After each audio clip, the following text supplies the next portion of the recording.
I know I said on a Raito stream that I wouldn't make any more Mimic videos until Ruin came out, but hell, my friends refer to me as a Mimic tuber. I might as well talk about him. So consider this my second and a half ever video dedicated to the Mimic.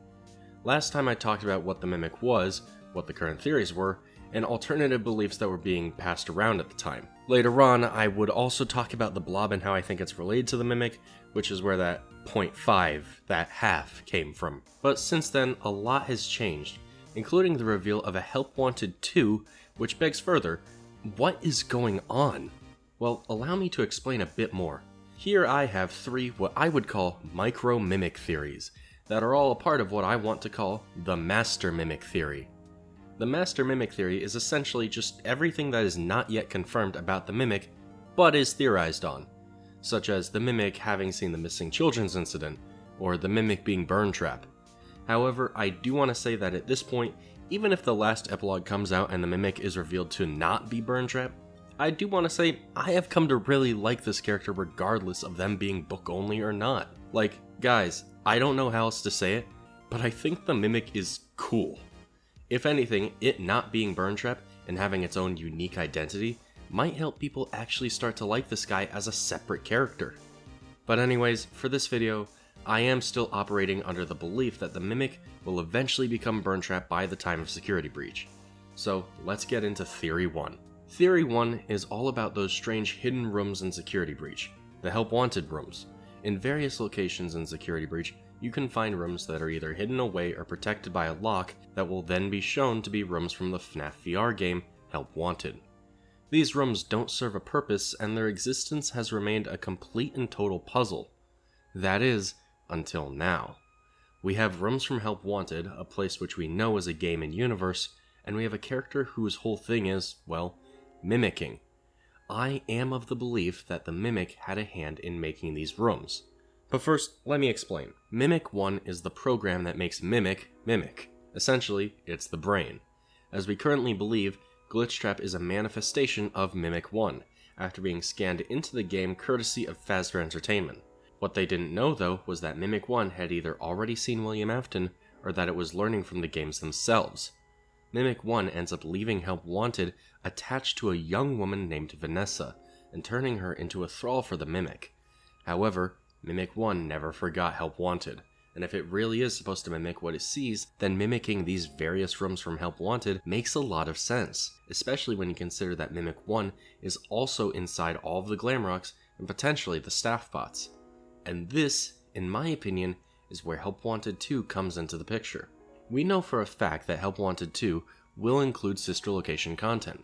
Is it possible then that part of that sister location content will include Mike's room from the In-Between Night cutscenes? Scott has made it known in the past that when something is confusing, he likes to clarify in the next game. Is it then possible that Help Wanted 2 is a prequel to Security Breach, and Mimic 1 witnessed Mike's room from that game, replicating it in Security Breach? I think it's likely. In fact, that would even explain the wall code. If you take this message as being said by the Mimic, then it's possible this is something that it had heard before and was thus replicating on the wall. Or, it heard something similar and translated it into this message. It is pretty cryptic, so I can totally see that being what happened. The possibilities are honestly almost endless. So, Micro Theory 1, the Mimic created the Help Wanted rooms in Security Breach because it remembered the rooms from that game. I think that alone might honestly be some of the best evidence that the Mimic is in the games. But anyway, moving on. Theory 2 concerns the final appearance of Burntrap in Security Breach. As it stands, we know little to nothing about why Burntrap looks the way he does. If he's Scraptrap, then why does he suddenly have an arm again? If he's the Mimic, why does he look so much like Springtrap? Neither side had good enough evidence to completely debase the other, and they still don't. Let me clarify, theories are just that, theories. I do have a problem when people who make theories or spread them around don't listen to alternative ideas because ignoring other opinions establishes you treat your theory as fact. So just be open. By the way, if you're one of those people who harasses others over their theories, or generally rude, I do not like you. Anyway, the most recent epilogue of Tales from the Pizzaplex introduces us to quite a few new ideas about the Mimic. First of all, we get an idea of what the Mimic can actually do to change its form.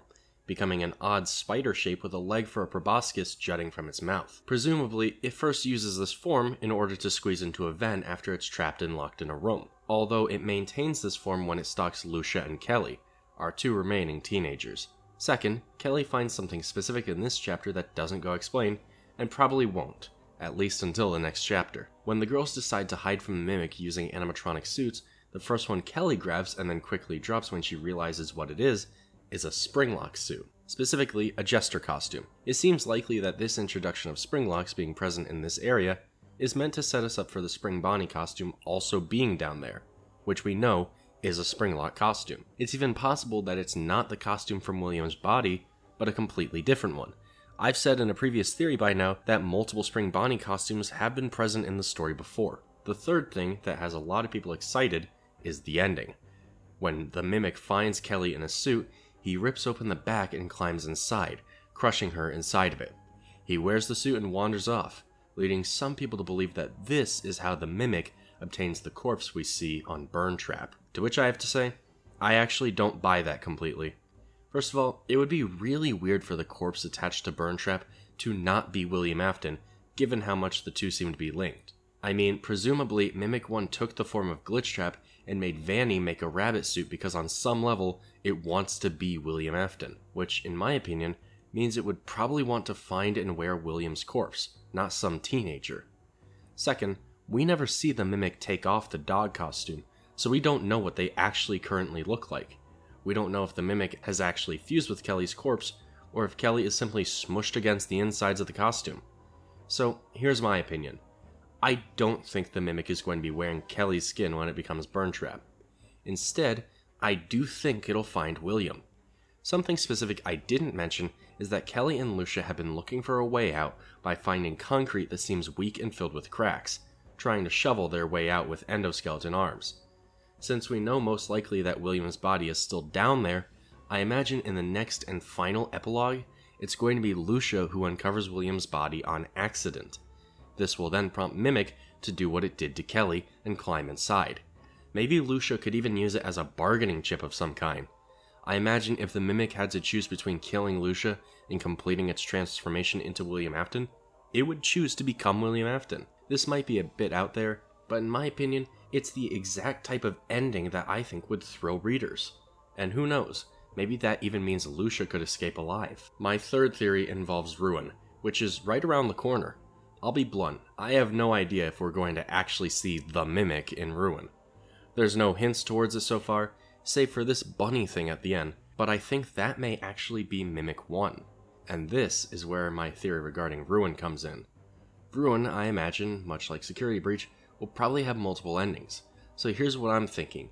One of those endings will involve Cassie becoming a new thrall for the Mimic. We see the Vanny mask in possession of Cassie in the trailer. Specifically, I might add the Vanny mask from Help Wanted. It's my belief that this was the initial tool Vanny designed for herself, but in Ruin, it'll serve a different purpose.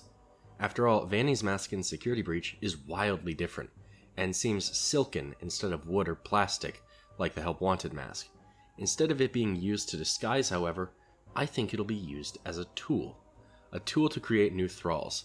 In the brief moment we see the mask worn in the trailer, we see the world around Cassie in a different way, a more digital way that we currently don't know what it means. Although this will likely serve a gameplay purpose, I imagine it won't be without its side effects. This is how I think Mimic 1 will come to possess people. Looking at the brief inside of the mask we see, you can tell it almost fits like goggles, like VR goggles. We've been wondering for some time now how someone like Gregory became possessed and turned into Patient 46, but I think this mask may be our answer. Why would Vanny make herself a mask and then just go ahead and make a new one anyway? Well, because that first mask was never meant for her to wear. It was the tool she would use, strapping it onto people and allowing Mimic 1 to enter their minds and make them a thrall. Maybe the effects of this mask are temporary, which is why Gregory doesn't remember any of it by the time of Security Breach. This is all assumption, I might add, but I think this would be a good explanation for what the mask does and why it exists. Regardless, I believe that Bunny at the end of the trailer is our newest incarnation of Mimic 1. Now free from the Help Wanted game, and knowing what the Mimic looks like as Burntrap, this version of Mimic 1 does its best to reconstruct itself in the image of the real Spring Bonnie costume, wanting to take over Cassie's mind as she struggles to find Gregory, who may not even be there. And that's that. 3 micro-mimic theories that I think are possible. Out of all of these, the one I want to be true the most is definitely the first one, where I describe how it's replicating Help Wanted. Why do I want this to be true? I don't know, I just think that would be cool. Leave me alone. Anyway, I hope you guys enjoyed this Mimic video. Please be sure to subscribe, and I'll see you guys next time. Peace.